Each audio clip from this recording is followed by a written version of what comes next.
Hi friends, March 24 இன்னைக்கு முத்துசாமி தீட்சிதரோட அவதார தினம். இவரை பற்றி ஆர்டிக்கிள் வாட்ஸ்அப்பில் பார்த்தா அதை ஷேர் பண்ணலாம் தான் இந்த வீடியோ. முத்துசாமி தீட்சிதர் மார்ச் 24, 1776 முதல் அக்டோபர் 21, 1835 வரை வாழ்ந்து வந்த மகான். இவர் இசை சங்கீத மும்மூர்த்திகளில் ஒருவர். இவர் ராமசுவாமி தீட்சிதருக்கும் சுப்புலட்சுமி அம்மையாருக்கும் மகனாக 1776 மன்மத வருடம் பங்குனி மாதம் 24 கார்த்திகை நட்சத்திரத்தில் பிறந்தார். வைத்தீஸ்வரன் கோயில் முத்துக்குமாரசுவாமி அருளால் குழந்தை பிறந்ததாக கருதி இவரின் பெற்றோர் இவருக்கு முத்துசுவாமி என்றே பெயர் சூட்டினர்.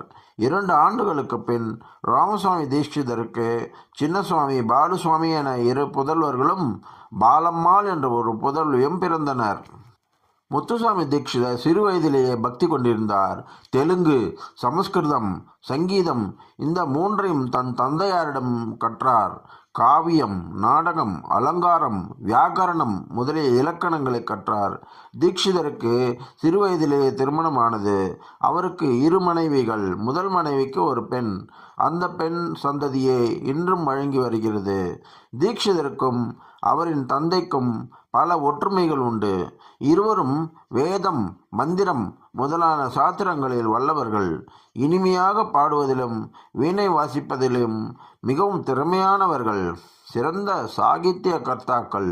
சிதம்பரநாத யோகியிடம் ஸ்ரீ வித்யா மகாமந்திர தீட்சை பெற்றவர்கள்.